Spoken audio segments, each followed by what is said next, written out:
Pues buenas tardes. ¿Sí? Buenas tardes, damos la bienvenida al doctor Luis Huerta Charles, quien es profesor de la Universidad Estatal de Nuevo México y que en esta ocasión nos va a hablar justamente sobre la pedagogía crítica y la esperanza. ¿Qué mundo construir después del COVID? El profesor Luis Huerta se especializa en lo que se corresponde dentro de la pedagogía al área de pedagogía crítica. Sí, y tiene dentro de su hacer, pues, múltiples textos, conferencias, participaciones en revistas especializadas, y dentro de ellas, bueno, pues, de los textos que son más renombrados está el de la pedagogía crítica a la pedagogía revolucionaria, y que además también lo hacen un reconocido especialista en lo que corresponde a la formación de los profesores en educación pública.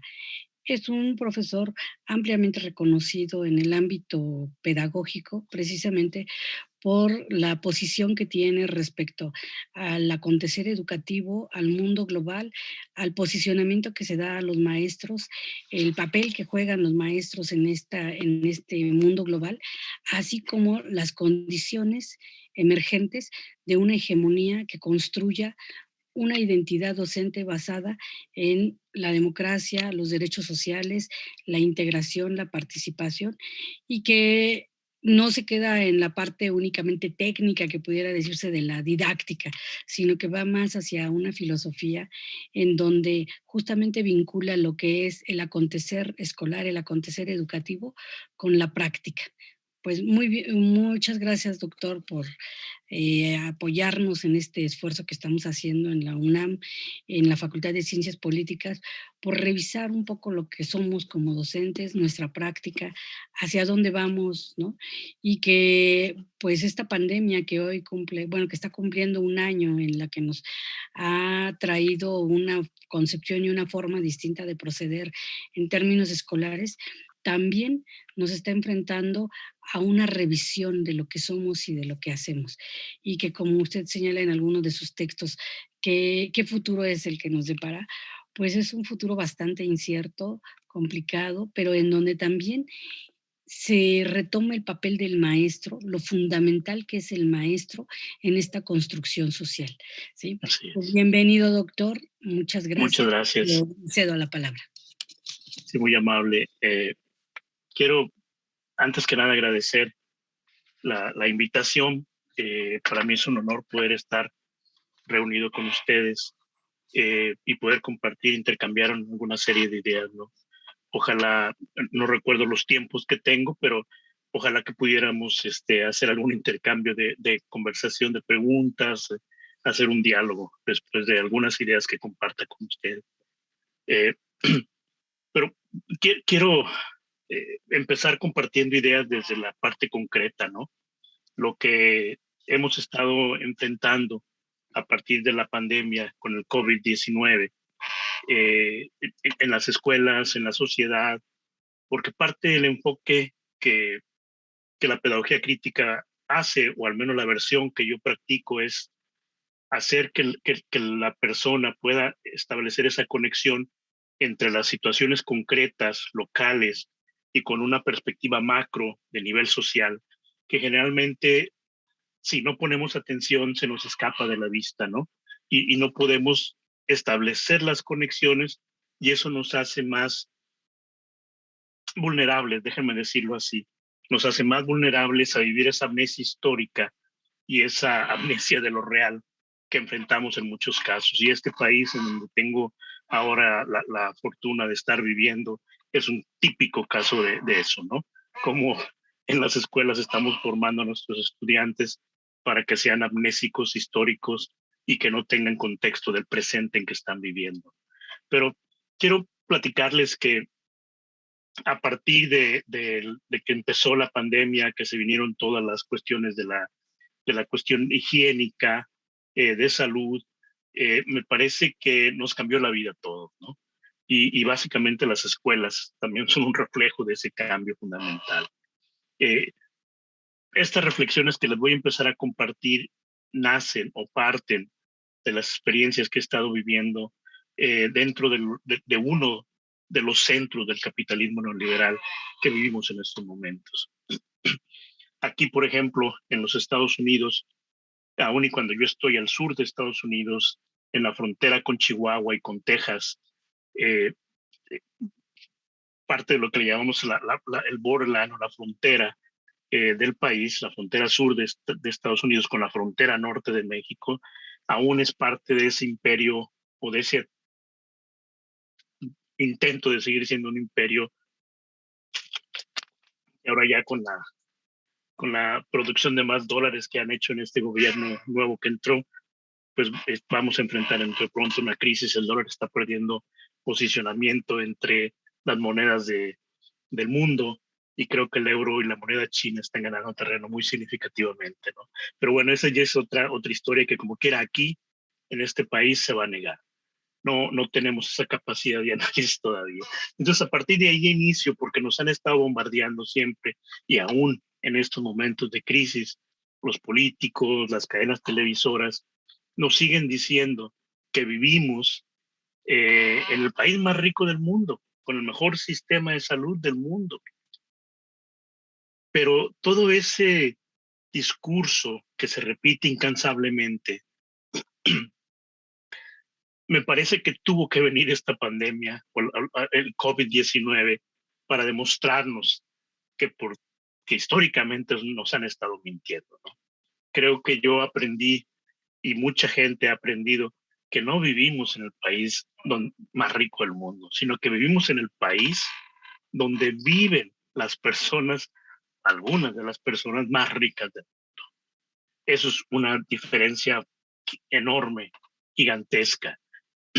Los datos del COVID-19 nos han mostrado claramente que la mayoría de las 670,000, que no sé si ya subió en estos días, 1,000 muertes en los Estados Unidos, la gran mayoría de ellas les ha pasado a personas de color y de nivel socioeconómico bajo.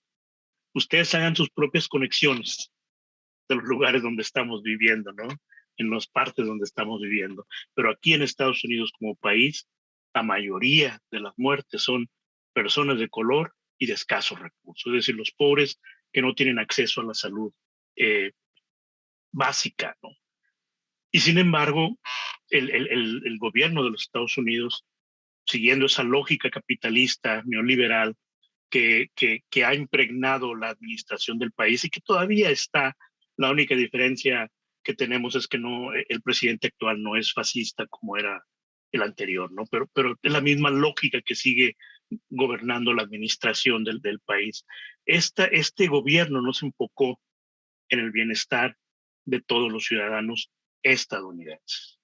Es importante resaltarlo porque esa es una parte fundamental de por qué la sociedad está en el contexto donde estamos en ese momento. Uno de los ejemplos que les puedo mencionar por qué digo esto es que en medio todavía de la crisis que se está viviendo, el empuje de la administración anterior del presidente Trump, expresidente Trump, afortunadamente, eh, estuvo insistiendo hasta el final de su mandato en acabar con una ley que aquí se conoció como el Obamacare, que promulgó Obama cuando era presidente de Estados Unidos, y aun y cuando todavía no atendía a la mayoría de las personas, da apoyo a muchas de ellas. Estados Unidos tiene en este momento aproximadamente 330 millones de habitantes. No exagero decirles que cerca de 75 millones de ellos no tienen acceso a servicios de salud. Es casi un tercio de la población que no tiene acceso a los servicios de salud. Nada más para que piensen en este país que se denomina el más rico del mundo, ¿no? Y en este momento, en el COVID, las personas sufrieron y están sufriendo todavía. Los que pudieron recuperarse están sufriendo por esos recibos enormes que yo creo que no van a acabar de pagar en lo que resta de vida, ¿no? Por el servicio de salud. Sin embargo, al contrario a esto, la administración brindó apoyos a las grandes empresas, a los millonarios o billonarios, Y ustedes pueden ver, por ejemplo, el presidente o el dueño de Amazon es uno de los ejemplos claros que tuvo y todavía tiene, porque hace poquitos días derrumbaron el esfuerzo de los trabajadores de establecer un sindicato dentro de Amazon, lo derrumbaron. Amazon es una de las compañías que siguió ganando muchísimo dinero, incrementó la riqueza totalmente, pero nunca se invirtió lealmente en el trabajo, en la salud de los trabajadores que estaban haciendo todo ese trabajo que aumentó porque las compras por Amazon se incrementaron increíblemente a partir de la pandemia. Incluso en las universidades, el ejemplo donde yo estoy, muchas de las cosas que tuvimos que acceder nosotros se hicieron por compras de Internet y muchas de ellas venían de Amazon, por ejemplo, ¿no? Pero nada más para que ustedes pudieran tener en contexto cómo es que a los que tienen escasos recursos o a los pobres, a la gente de color, a los grupos que han sido históricamente marginados, no se les dio el apoyo y a los millonarios o la clase muy alta se les siguieron dando esas prerrogativas, ¿no?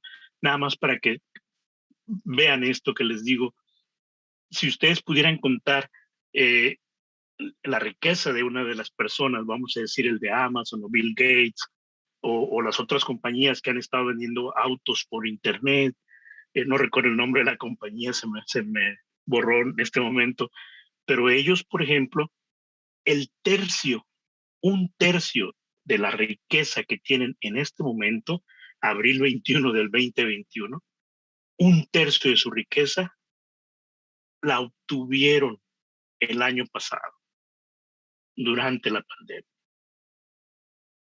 para que veamos cómo es importante contextualizar el capitalismo neoliberal que tenemos y cómo está actuando y sin embargo a los de escasos recursos siempre los sigue dejando fuera de los efectos o de los beneficios sociales de esa riqueza que se está generando. Esta falta de atención a los más vulnerables ocurrió igualmente en muchos ámbitos de nuestra vida, especialmente el educativo. Yo les quiero comentar que mi experiencia personal, en el momento en que se nos dijo, ya no puedes regresar a la oficina, ya no puedes estar en la universidad, ya no puedes tener clase con tus estudiantes en los salones, tienes que hacerlo por internet, fue un caos.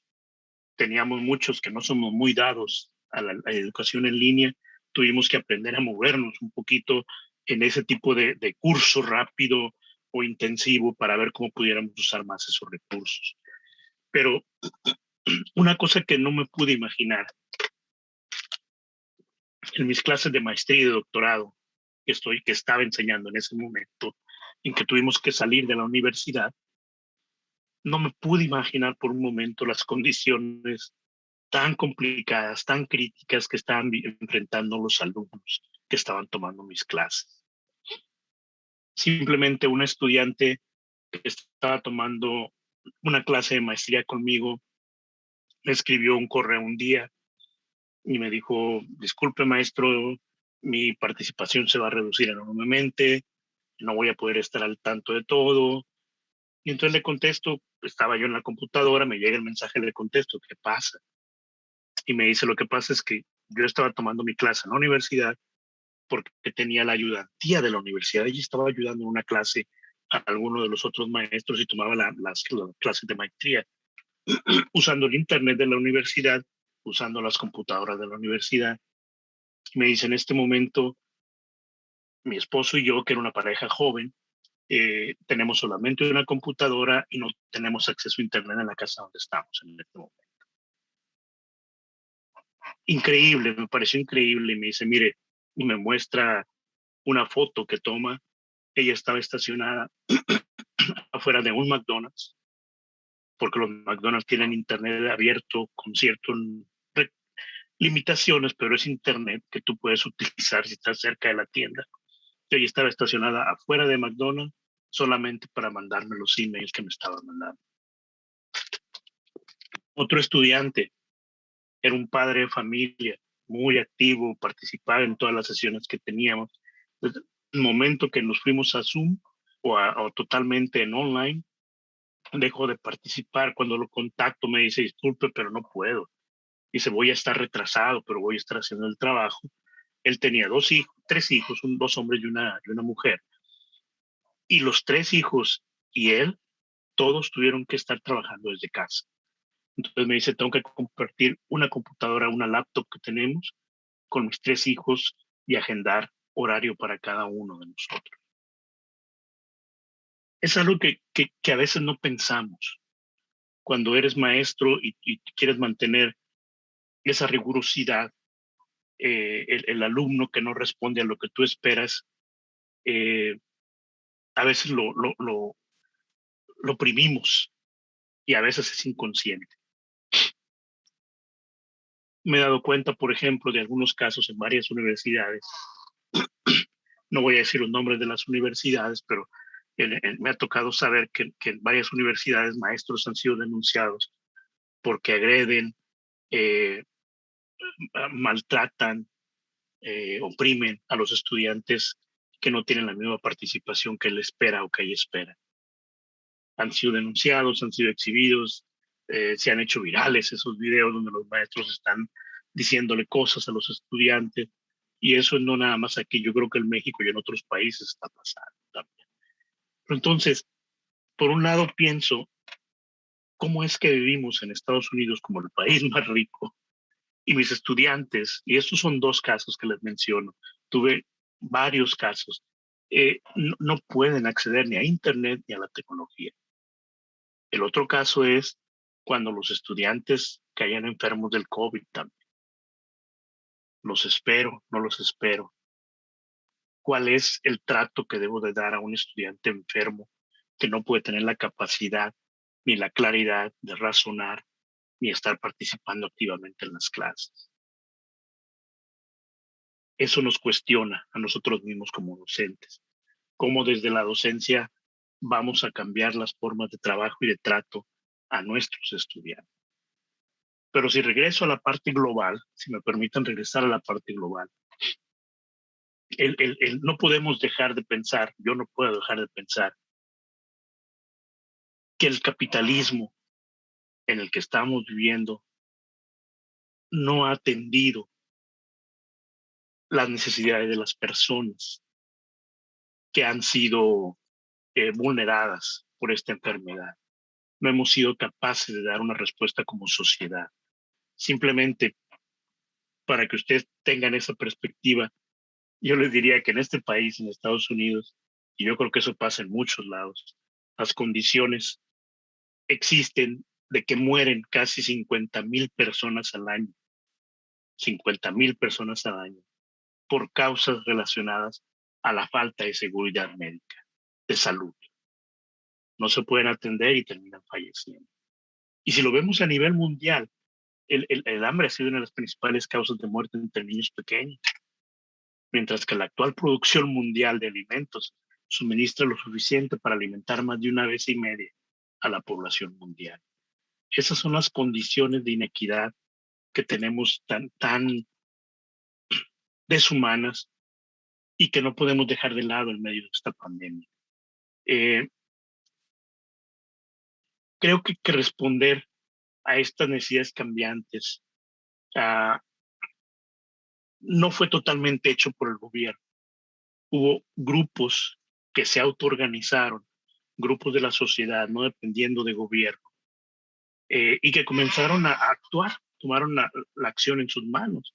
Eso me hizo recordar mucho en aquellos tiempos que todavía estaba pues, más joven, el terremoto del 85 en México, ¿no? Cuando la sociedad civil fue la que se organizó y empezó a mover, a ayudar, a tratar de salvar a los que habían sido o estado dentro de las ruinas de los edificios. No es la misma magnitud, pero al menos mucha gente empezó a actuar en este momento de la crisis porque empezaron a organizarse, a conseguir víveres, a distribuirlos a las personas, a organizar esos centros de distribución de alimentos, a establecer centros como pudiera decirles, de comidas gratis para la gente de escasos recursos, etcétera. Una de mis estudiantes del doctorado, que es maestra de educación primaria, organizó su propio grupo, organizó maestros, organizó estudiantes que tuvieran un poco más de recursos y empezaron a hacer donaciones a los estudiantes que tenían menos en sus casas. Y algo que me llamó la atención es que me dijo, no podíamos esperar que nuestros alumnos hicieran la tarea y participaran en Zoom cuando están pasando hambre. Yo agregaría otras preguntas. ¿Cómo pudiéramos esperar que los alumnos participaran activamente si no sabemos cuántos de ellos se han enfermado, cuántos de sus miembros de sus familias están enfermos, cuántos de sus familiares han fallecido? México, desafortunadamente, también está creo que en el tercer lugar de muertes. Solo, no sé si abajo, no, tercero o cuarto, no sé si abajo de Brasil e India y Estados Unidos, que llevamos siempre el primer lugar ahí. Pero México también tiene un número elevado, arriba de 200,000 fallecimientos por COVID. ¿Cómo podemos esperar que el alumno no esté afectado de alguna manera? Y no hablo nada más de primarias, sino hablo de todos los niveles educativos, que creo que es algo que tenemos que considerar. Pero algo que me llamó mucho la atención es que esa empatía que sentían las personas no era tipo de, la, de tener piedad de la miseria, ¿no? Sino era empatía con el que menos tiene, que eso para mí es diferente. No era que dijeran, no, pobrecito, hay que darle algo, ¿no? Lo que no nos podamos comer, no era ese tipo de caridad la que estaban dando. Estaban haciendo un trabajo con empatía, pero desde luego con esperanza, esperanza de que comenzaran a surgir más gente en la comunidad para que pudieran ayudar a los otros, a los que menos tienen. La inacción de las administraciones en el cuidado de los menos afortunados movilizó a las personas de las comunidades para que se pusieran en acción, tomaran decisiones y actuaran. Yo creo que esa esperanza y una sociedad mejor, más justa, solidaria, hizo que la gente actuara. Y en este sentido, la esperanza no era solamente un deseo emocional. Freire por ahí lo plantea muy bien. La esperanza no es nada más algo emocional, emotivo.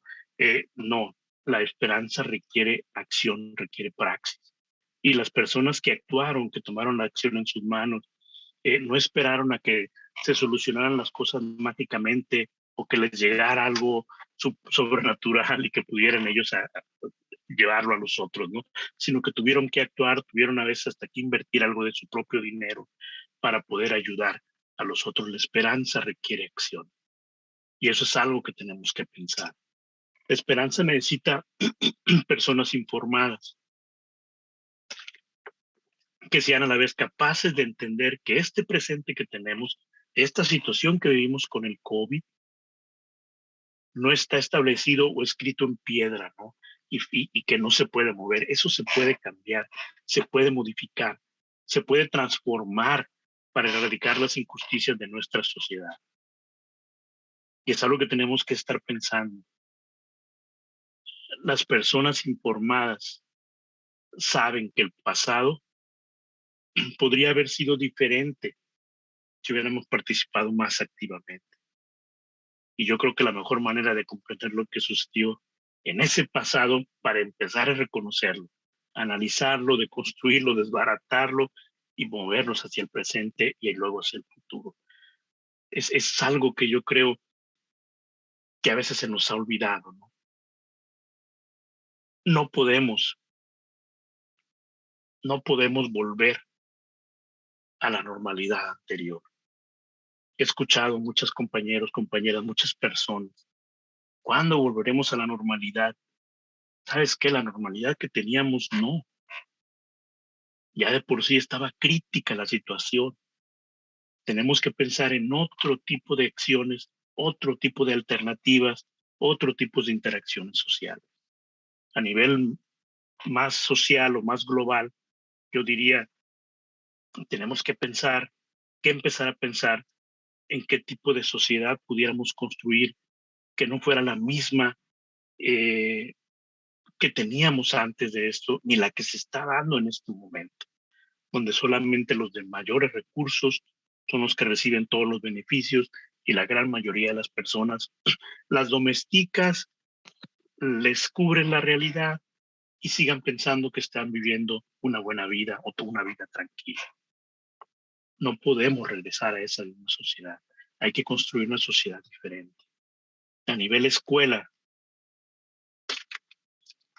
algo que nos ha pasado, y les hablo desde mi experiencia aquí en esta universidad, las inscripciones en nuestros programas, al menos en la escuela donde yo estoy trabajando, en la facultad donde estoy laborando, disminuyeron increíblemente. La administración, porque aquí la administración es diferente a la administración en América Latina, empieza a pensar cómo recortamos cosas para poder guardar recursos, para poder ahorrar recursos y poder seguir funcionando. Y empezaron a querer hacer cuestiones de despidos o de despidos parciales o de reducciones no formales de salario, pero reducciones reales. Y entonces nosotros como maestros tuvimos que pensar qué alternativa tenemos, aceptar que me quiten 7 días de salario y que me sigan pagando, pero 7 días menos de salario porque tenemos menos estudiantes. Y lógicamente nos dicen, nos decían, piensen en 7 días del mes que ustedes no trabajen, pero que no sean días que das clase. Es decir, no se vale elegir un día que des clase porque entonces quién da la clase, ¿no? Pero sí te iban a reducir directamente esos 7 días de tu cheque, de tu pago, porque no teníamos tantos estudiantes. Y esa era la estrategia que usaban antes. Desde el tipo eh, de la crisis que tuvimos en el 2008, cuando iba a llegar Obama a la presidencia, se hicieron las mismas cosas, cometimos los mismos errores y se quería hacer lo mismo con educación.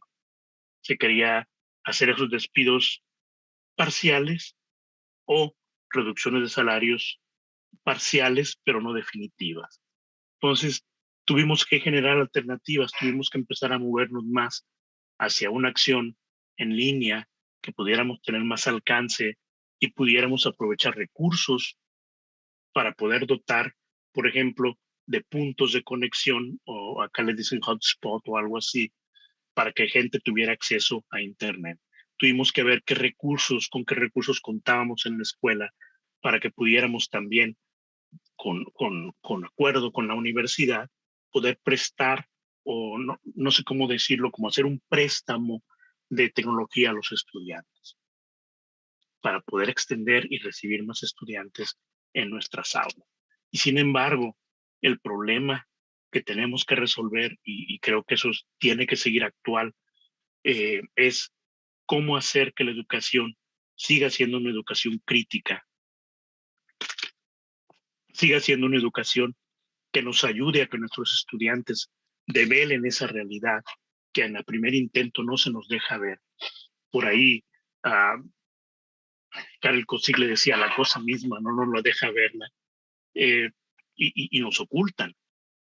¿Cómo hacer que la educación de los futuros profesores que nosotros estamos formando sigan teniendo esa visión crítica de las cosas a través de la educación en línea? ¿Qué tenemos que modificar? ¿Qué tenemos que cambiar? Porque no podemos hacer una educación en línea que sea solamente de participar y contestar una serie de preguntas de test y pasa, ¿no? ¿Cómo formar en la visión crítica a través de la educación en línea?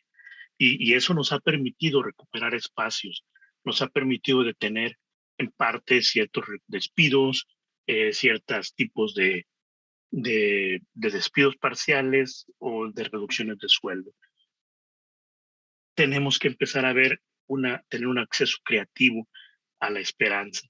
¿Cómo hacer para que los estudiantes que no tienen acceso tengan acceso? Sé que estoy hablando desde la experiencia de acá, de este país, pero de alguna manera en América Latina tenemos que buscar alternativas que pudiéramos, por ejemplo, cuántos estudiantes tienen o no tienen acceso a computadora. Todas las clases tienen que ser siempre conectados en Zoom o no. Podemos estar haciendo trabajo híbrido, en el sentido de tener actividades en línea y de vez en cuando o varias veces al semestre reunir en Zoom para reducir la presión de acceso para muchos de los estudiantes. tenemos que conocer el contexto. Yo creo que ustedes, todos ustedes, todas ustedes, conocen su contexto, cómo empezar a trabajarlo desde ahí. La pandemia creo que nos ha enseñado eh, varias lecciones y que tenemos que aprender de ahí. La primera para mí es que la economía se construye, y esto es algo que aquí no se quiere reconocer en este país. La economía se construye sobre la columna vertebral de la fuerza laboral, no sobre los ejecutivos o no sobre los directores ejecutivos de las empresas. Todos aquellos que fueron considerados trabajadores esenciales tuvieron que seguir trabajando a pesar de las olas de la pandemia y del riesgo que corrían, pero tuvieron que seguir trabajando. En las empresas pasó lo mismo. En las empresas fueron centros de contagio, las empacadoras de carne, al inicio Amazon, y empezaron a modificar algunas cosas, pero no todas, cuando empezaron a salir esas informaciones y se hicieron públicas, ¿no? Pero todo eso se construye sobre la columna vertebral de la fuerza laboral. También este sistema necesita a los trabajadores para generar ganancias, aun y cuando al final se los consume la naturaleza y a los trabajadores, pero necesita a los trabajadores. Hemos visto cómo la economía podría derrumbarse, y eso lo vimos aquí en este país, que tenemos más de 25 millones de gente desocupada, aparte de las que no están registradas, ¿no? Porque todos los que son inmigrantes, que no están dentro del sistema, que no sé si son 12, 15 millones de personas, tampoco tienen acceso a ningún tipo de empleo, pero tampoco tienen acceso a la ayuda del gobierno. Entonces, esto, si la gente no trabaja, si la gente no recibe un salario, no consume, y eso fue cerrando en pequeñas empresas, o vamos a decir, por ejemplo, restaurantes que se cerraron miles, y sin embargo, no todos van a poder recuperarse. Creo que esta lección tiene varias caras, y una de ellas eh, es que la parte de la avaricia, de la codicia de las grandes empresas, eh, fue clara. No podemos construir sobre la avaricia eso. ¿Por qué? Porque se les dio el dinero, el gobierno de aquí les dio dinero a las empresas antes que a las personas, y no hubo ninguna transparencia, no hubo ninguna supervisión, no sabemos ni quién recibió al final de cuentas, ni cómo lo están usando. Ese error lo cometimos también en la crisis del 2008. Y la gente que recibió el dinero no invirtió en la creación de nuevos empleos, porque el número de desempleados sigue creciendo en este país. Entonces, el dar dinero a la gente de los estratos altos como apoyo a las empresas es solamente enriquecerles su propio banco, su propio recurso, porque no lo van a invertir. Hay algunos que se han comprado nuevos yates o nuevos aviones, por ejemplo. El otro lado de la lección que les digo de esta parte es que proviene de la gente. La gente empezó a darse cuenta del poder que tiene cuando se organiza y protesta. Para mí eso te da mucha esperanza, me da mucha esperanza, cuando la gente tiene el poder de transformar la realidad inmoral que vivimos. Y esto lo estamos viendo. Lo vimos el año pasado con las protestas masivas, cuando mataron a George Floyd, lo asesinaron un policía, o fueron varios policías, y que ha sido como un ícono, se ha convertido como un ícono. Y ahora, afortunadamente, 2, 3 días atrás, se decidió que el policía que lo había asesinado era culpable. Ojalá que eso cambie el sistema policial que tenemos en este país. Es increíble, en el último año, más de 200 personas negras fueron asesinadas por policías. Es increíble. Esa es la realidad inmoral a ese nivel que vivimos. Pero la gente protestó, la gente salió a las calles, la gente fue agredida con el expresidente Trump, las armas, los grupos de choque de las instituciones policíacas se usaron para reprimir a los que estaban protestando. Sin embargo, más de 2,000 ciudades de este país y se hicieron protestas. Casi 20 millones de personas anduvieron en las calles protestando. Y eso es algo que da esperanza. las cosas pueden cambiar y ojalá que cambiemos más todavía. Una otra lección que quiero mencionar es la atención médica. La atención médica debe ser un derecho humano. En diferentes niveles en México hay servicios médicos. No sé qué tan buenos estén, no sé qué tan efectivos sean, pero al menos no tienen tantos millones, o no sé exactamente, pero aquí tenemos más de 70 millones de personas que no tienen acceso al servicio médico. Ese debe ser un derecho natural, un derecho humano, derecho social para la gente tener acceso a la salud. Y no debería, esta idea parte de algo que por ahí Chomsky mencionó hace tiempo, ¿no? De que aquí las ganancias son más importantes que las personas. Entonces, este beneficio del derecho a la salud no debería ser más importante, la ganancia no debe ser más importante que este derecho. Tiene que dar bienestar a las personas. Tenemos que seguir humanizando nuestra sociedad y el acceso a una atención médica que fuera accesible es una parte importante, fundamental. Realmente creo que podemos mejorar nuestro sistema de salud si todas las personas tuvieran acceso a él. Creo que todavía seguimos eh, teniendo 75 millones, casi el 30% de los estadounidenses. Ustedes hagan sus propias conexiones con nuestro país, con México, con los lugares donde vivimos. No podemos decir que la atención que reciben las personas en Nuevo León en cuanto a salud o acceso a salud es la misma que la que reciben las personas, no sé, en Guerrero o en Oaxaca, donde los niveles económicos son muy marcados, o los contrastes económicos son muy marcados. Y sin embargo, dentro de Nuevo León, tenemos que pensar cuáles son los grupos de gente que siguen siendo desprotegidos y que no tienen acceso a. Creo que muchas veces las personas que tenemos salud, acceso a salud o a servicio médico, tampoco podemos obtener la atención que necesitamos, porque aquí la salud es un negocio y es increíblemente asombroso darnos cuenta como muchas personas que uno se imagina que tiene un empleo seguro, que está ubicado en un empleo fijo, estable, y sin embargo, o no tiene acceso a ciertos recursos médicos o sigue pagando por vida el servicio que te dieron. Esto me hace recordar una situación que vivimos en una conferencia allá por el año 2006. Uno de mis colegas que vive en Los Ángeles, Peter McLaren, y yo estábamos en Monterrey dando una serie de conferencias. Y una noche se empezó a sentir mal y con fiebre, con dolor de pecho.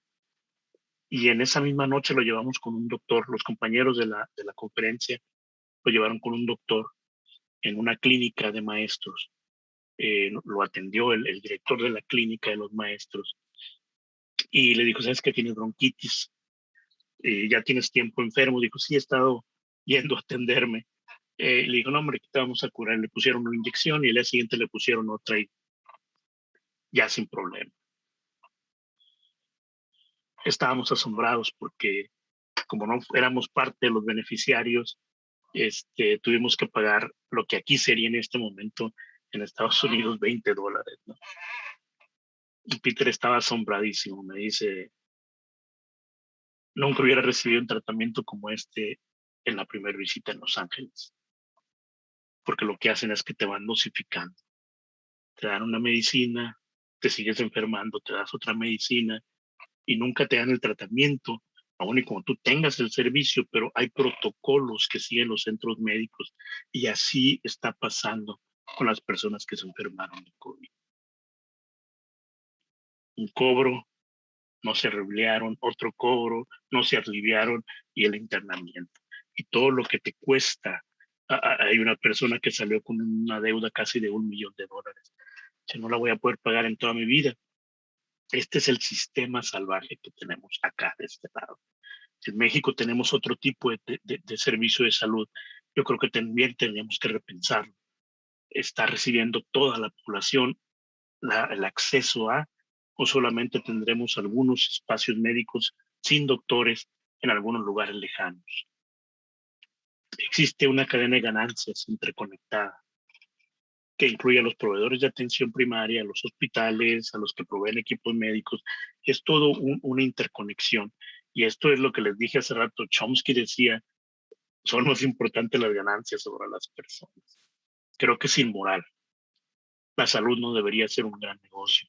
Que haga crecer sus ganancias por encima del bienestar de las gentes, de las personas. ¿Cuándo será que la vida de nosotros, la vida de los humanos, para empezar, sea más importante que las ganancias? Eso hay que cambiar. Esa es la esperanza de este momento, lo que nos está generando el COVID. La pandemia destacó lo injusto que es el sistema de salud para muchas personas que fueron afectadas por el COVID. Creo que en este momento los Estados Unidos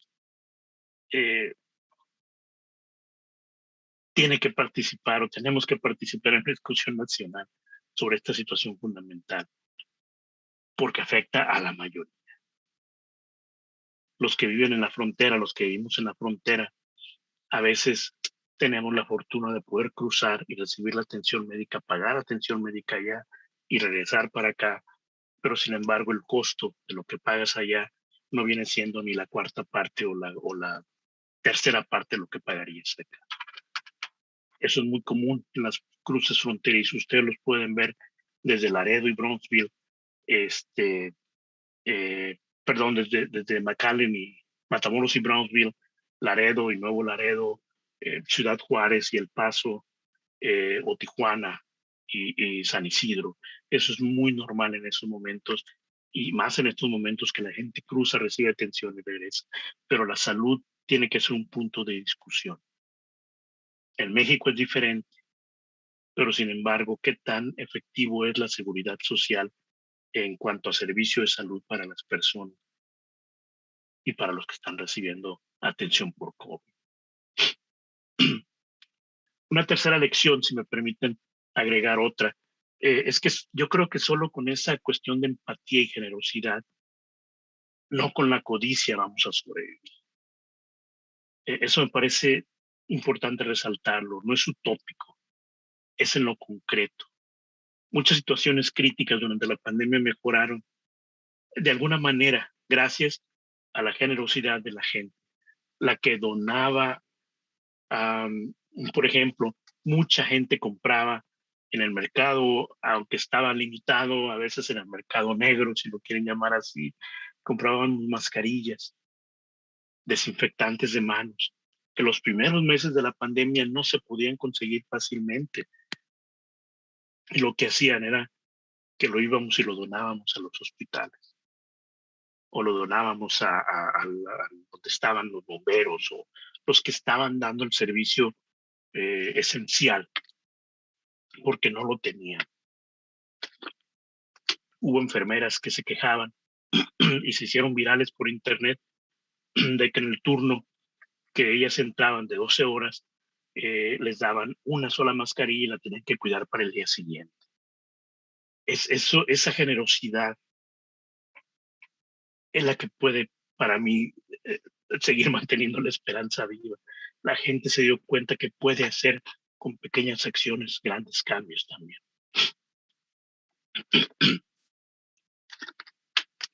No nada más fueron las mascarillas, fueron comidas. Fueron comidas, fueron distribución de alimentos.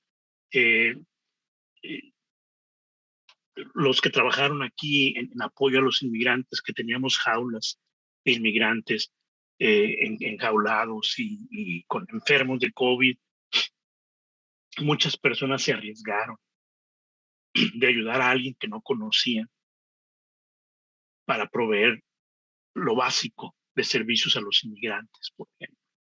Las personas generosas se preocuparon por otros seres humanos y estaban comprometidos a actuar en el nombre de los menos afortunados.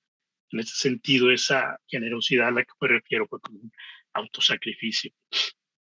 Quiero comentarles que el año pasado, en una de las protestas que se hicieron en Washington, en el Distrito de Columbia, donde está la Casa Blanca, se hicieron muchas protestas por el movimiento de Black Lives Matter después de la muerte de George Floyd, y se decretó un toque de queda para que la gente no estuviera en la calle. El que agarrara en la calle iba directo a la cárcel, pero antes de subirlos a las camionetas eran brutalmente golpeados. Hay muchos videos en internet que se pueden ver esos casos, ¿no? Pero hubo un señor, un joven, adulto joven, eh, que estaba viviendo o que vive en Washington, al ver que era la hora del toque de queda, toda la protesta estaba pasando cerca de su casa y se dio cuenta que mucha gente estaba corriendo y los policías ya venían encima de ellos. Abrió su casa y permitió que 70 manifestantes entraran y evitaran la brutalidad policial o policíaca. ¿Quién permitiría a 70 extraños entrar a su casa solo para evitar ser golpeados y gaseados por la policía? Pero lo hizo porque le preocupaba el bienestar de esas personas que fueron atacadas. Yo diría irracionalmente por la policía. Además, les permitió pasar toda la noche porque el toque de queda empezaba a las 8 de la noche y terminaba a las 6 de la mañana. Y ahí se quedaron con él, ahí todos se acostaron en donde pudieron, se organizaron. Eso es parte de lo que yo llamo la generosidad, pero no como miseria o como misericordia. ¿Sí? No sé cómo llamarle cuando lo que no me sirva le doy, ¿no? O lo que ya está usado se lo regalo a los que menos tienen. Ese tipo de generosidad no es a la que me refiero, es a la generosidad que tiene fundamentada la empatía y ese compromiso porque el otro esté bien también, para que yo también esté bien. Yo creo que en las escuelas debemos valorar y promover esa generosidad en cuanto a empatía y no como codicia. No enseñar la codicia, que eso es lo que le da las pistas al sistema que tenemos aquí en este momento. Creo que después de este COVID o la pandemia del COVID, debemos mantener la esperanza viva. Es importante aprovechar como esa gente que se movilizó y participó. Tenemos que organizarnos, tenemos que establecer alianzas con otros, acuerdos con otros y hacer retroceder la injusticia hacia otros seres humanos, porque no sabemos cuánto tiempo va a durar esto. No sabemos cuánto tiempo va a seguir para que se haga esta pandemia, llegue al fin esta pandemia. Y si pensamos que vamos a regresar a la misma normalidad, estamos totalmente equivocados. Ojalá que podamos colaborar con otros y evitar que la sobreexplotación virtual siga existiendo. Todo eso, ese es un esquema nuevo que se ha estado generando. Tenemos que tomar control de esos eventos y hacerlo parte del pasado, pero para analizarlo, parte de la memoria, cuando las personas tienen el poder y tienen todavía el poder de cambiar las cosas. Hay que hacerlo como parte fundamental de nuestro pasado. Las gentes que actuaron y colaboraron y contribuyeron cambiaron momentos clave de la historia. Eso es algo que a veces no se reseña en la historia, ¿no? En la historia que se enseña, pero nosotros tenemos que ponerlo en esa memoria histórica para que siga iluminando este presente y el futuro que tenemos que construir. No debemos, en este momento en Estados Unidos, creo que no debemos permitir que el gobierno se apodere de estos hechos y los transforme. Eh, Trump usaba un discurso, las izquierdas radicales y los comunistas, y eran solamente la gente que actuó en beneficio de otros y que protestaron por sus derechos y derechos reales, que no maten a más gente de color, por ejemplo. Y usted, yo no sé si han seguido noticias, pero se han dado más asesinatos constantemente. En estas últimas 2 semanas ha habido asesinatos increíbles, hasta un adolescente de 13 años fue baleado por un policía y otro joven fue asesinado y el alcalde o el jefe de la policía con el alcalde le dijo es que se equivocó de pistola. En lugar de sacar el teaser, el de eléctrico, le disparó con la otra y no es culpable. Entonces, eso tenemos que quitar, esa versión de la historia del gobierno, la historia institucional. Hay gobernadores en este momento en este país que están firmando leyes para promover un currículum que rescate, sin decirlo con estas palabras, la supremacía blanca, que valore los que tuvieron esclavos, que fueron esclavistas, y que quite eso de las vidas de los negros importan, porque eso es indoctrinamiento, lo otro no. Tenemos que robar esas versiones históricas de ellos, tenemos que quitárselas de las manos. Por ejemplo, yo decía, afortunadamente Trump ya no está en la presidencia, pero una de sus últimas acciones, y él pensaba que se iba a reelegir, y por poco lo lograba, iba a ser un currículum nacional que prohibiera lo multicultural y la diversidad, porque esos eran los males que acechan a este país, eran los enemigos, ya no eran nada más los inmigrantes o la gente de color o los musulmanes, era la visión de la justicia social a través del currículum multicultural. Hay que quitar esa versión histórica y hay que hacer una nueva historia a partir del COVID. Yo creo que la esperanza después del COVID, si la mantenemos viva y seguimos luchando en construir una sociedad diferente, puede traer cambios. Y si mantenemos esa esperanza viva, no dejarla que pase cuando ya termine la pandemia, volver otra vez a lo mismo, a querer regresar a lo que teníamos como normal, aun y cuando sea una situación que no era equitativa, que no era justa socialmente hablando.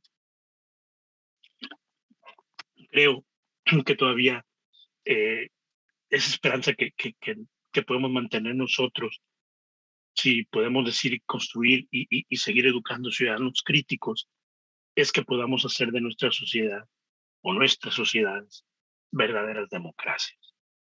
Que no sea nada más la democracia de votar, la democracia de salir a votar y elegir a uno nuevo, sino una democracia que permita a los ciudadanos participar de todos los bienes sociales. Una democracia, y Freire lo decía, lo dijo hace mucho tiempo, donde podamos exigir cuentas a los políticos. Y eso hay que empezar a hacer. Esperar una sociedad mejor hace que no me dé por vencido en el esfuerzo de participar en esa transformación. Perdón, la garganta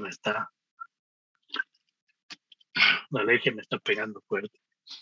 Creo que necesito esperanza para seguir viviendo una vida significativa, una vida que me haga conectar de manera congruente conmigo, estar conectado, sentirme que mi interno, mi mente, mi visión de la generosidad, de la empatía o mi corazón tienen un sentido de ser. Que en esa conexión interna, congruencia interna que logre, deba conectarme empáticamente con otros ciudadanos y velar porque también ellos estén bien. Y algo que también no podemos dejar de lado es que cuando yo tenga esa conexión interna y conexión con otros, con otras, una vida tenemos una vida que seguir cuidando, que es la de la naturaleza, la madre tierra con la que vivimos. Yo pararía, no sé cuánto tiempo tenga todavía, pero pararía por ahorita y si quieren podemos abrir más en conversación, en preguntas, a ver si podemos generar algo de diálogo. Sí, claro. No sé cuánto tiempo tengamos todavía. Bueno, de hecho ya tenemos nada más unos cuantos minutos, 3, 5 minutos, pero bueno, no, desafortunadamente siempre pasa esta parte del tiempo, ¿no? Pero bueno, yo creo que usted ha tocado temas que son fundamentales porque van hacia ese sentido humano, ¿sí? El sentido humano de los procesos y que justamente siempre se plantea, ¿no? Cómo se pueden observar desde la parte micro, de la parte micro y transformarlo macro, y esa condición en donde Gramsci señalaba justamente, ¿no? Solo las hegemonías podrán ser transformadas cuando los sujetos tomen conciencia de su ser y que precisamente eso es lo que usted ha venido ofreciéndonos, o sea, a través de los distintos ejemplos que nos ha expresado, en donde la flexibilidad, la solidaridad, todo ese sentido humano se pone en relieve. En los comentarios que tenemos, bueno, hay felicitaciones, muchas felicitaciones por su participación, por el compartir esa experiencia en donde nosotros pudiéramos pensar efectivamente que por tratarse del país más rico del mundo, tiene las mejores condiciones de vida y que de pronto lo que la televisión nos muestra es totalmente ajeno, ¿no? Dice de parte de Omar, dice, en la mesa anterior la doctora Ramírez planteó la importancia de involucrar a los derechos humanos en la educación. Educar para la generosidad podría ser una propuesta para tal fin. Algo similar lo plantea Giroux en su libro Escuela y la lucha por la ciudadanía. Doctor Huerta, ¿sigue siendo la pedagogía crítica un camino para la transformación? Es, digamos, uno de los cuestionamientos. Y la otra es que precisamente habría que revisar estas condiciones de lo que es la seguridad social, que son producto de luchas sociales de los años 40 en nuestros países, en Latinoamérica, Ujú. y que hoy por hoy han estado siendo mermadas precisamente por lo que consideran los gobiernos gastos, ¿sí? Y que hoy nuestros jóvenes, por ejemplo, ni siquiera pueden contar con la posibilidad algún día de jubilación. Entonces, Sí, todas esas situaciones al final nos empobrecen, precarizan nuestras condiciones de vida y bueno, nos enfrentan también a un sistema económico y político atroz, ¿no? Y entonces sí, ¿cuál sería su opinión en relación con la pedagogía crítica como ese elemento de transformación, doctor? sí, obviamente voy a ser muy parcial en esto, ¿no? Porque no puedo ser imparcial. Mi visión es de la pedagogía crítica ligada a ese marxismo humanista de Mayevskaya. Eh, yo diría no hay otra opción. Tenemos que pensar en una pedagogía crítica en el sentido de que nos ayude a, a formar a ciudadanos críticos. ¿En qué sentido? El ciudadano que pueda tener esa capacidad de pensar, yo diría dialécticamente, si seguimos por ahí la noción de Cosick o el mismo Marx en los Grundrisse lo señalaba, de poder entender cómo es que esta realidad que tenemos en este momento está compuesta de una serie de interacciones y relaciones determinadas. Y que por eso mismo tenemos que ir hacia el pasado para entender este presente y plantearnos un futuro diferente.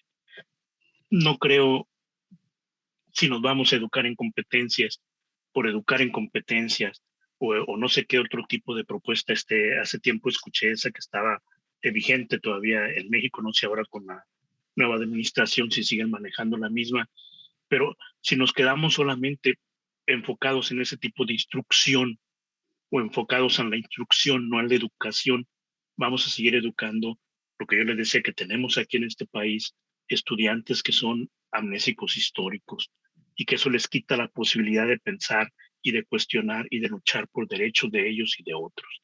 Entonces me parece que la pedagogía crítica para mí es un camino y hay varios, pero yo diría este es el que nos llevaría posiblemente a la transformación, a que la gente pueda tomar la historia en sus manos y tomar decisiones de acción para transformar esa sociedad. Pero primero comprendiendo la sociedad donde viven y el pasado que los ha llevado a ser lo que son en este momento, lo que somos en este momento. Algo, si me permite nada más darle un ejemplo del absurdo que es a veces la educación que le damos a nosotros estudiantes aquí. Una de mis estudiantes que estaba en una de mis clases de maestría empezó a reducir su participación, iba a la clase pero no participaba, le empiezo a cuestionar y me dice, es que no he tenido tiempo de terminar las lecturas. Y le pregunté, bueno, ¿estás trabajando? ¿Qué estás haciendo? ¿Tienes alguna situación familiar? Me dice, pues sí, es una situación familiar porque me estoy formando para participar en un concurso. Y dije, ¿cómo te estás formando? Se iba al gimnasio 4 horas diarias porque quería tener una super figura, porque su expectativa era llegar a competir en un concurso que se llama el Bachelorette, que no sé cómo se pueda traducir y si se ve en México, pero se trata de un hombre o una mujer que le juntan 13 o 14 participantes y ahí se va una trama totalmente banal, y era la expectativa de un estudiante de maestría en educación. Esto es lo crítico. Creo que no podemos seguir dejando que se nos vayan así los estudiantes, ¿no? Tenemos que enfrentarlos, y no digo violentamente u oprimirlos, sino enfrentarlos a ese análisis de la realidad. ¿Por qué estás tú queriendo lograr esto que ha pasado anteriormente, ¿no? Es algo que yo creo que la pedagogía crítica nos puede dar esa alternativa. Bueno, no sé si existe algún otro comentario. Bueno, pues igualmente, doctor, pues invitarlo, si quisiera permanecer con nosotros en la siguiente mesa, en donde participan compañeros de varias universidades aquí de México y de Bolivia, de Colombia, de Argentina, y que pudiéramos abrir al final ese diálogo interinstitucional. Yo creo que puedo estar un momento, nada más necesito un receso porque tengo clase hoy en la tarde. Ah, ya. Muy y bien. La clase es por Zoom también. Muchísimas gracias. Doctor, muchas Pero gracias. ¿Es la misma liga? Aquí estamos. Aquí nos quedamos en la sala de Zoom. Me tomo un break y regreso. Solamente vamos a cortar la transmisión en Facebook, pero agradecerle, terminar este momento agradeciendo, y nos quedamos con palabras resonando: gratitud, esperanza, ética, compromiso, y seguro esas palabras, comunidad, que también lo han dicho otras compañeras, van a seguir resonando en el futuro. Y por lo menos personalmente agradezco escuchar experiencias de otras latitudes, porque ello enriquece y evidentemente resuena en nuestro país. Todo lo que nos dijo son experiencias muy, muy similares, lo que nos permite pensar mejor nuestro presente por justamente lo común que tenemos. Muchísimas gracias, profesor. Como quiera, Ale, si me permites, perdón que te interrumpa, antes de que termines o cortes con Facebook, aquí en el chat puse correo por si alguien quiere luego seguir conversando. Claro. Nada más que me mande el correo y me diga una pregunta de la conferencia o algo para poder identificarlo, el mensaje, para que no se quede incompleto si alguien quiere comentar algo, ¿no? O preguntar algo. Perfecto, profesor. Muy seguro bien. Lo compartiremos y habrá quien escriba, quien siga sosteniendo este diálogo que iniciamos aquí, o esta ventana que abrimos, estas múltiples ventanas que hemos abierto y que quisiéramos continuar. Muchísimas gracias. Y vamos a cerrar la transmisión para presentar la dinámica de la siguiente mesa. Correcto, yo regreso en un momento. Muy amable. Muchas gracias. Muchas gracias. No sé, ahora sí, ya podemos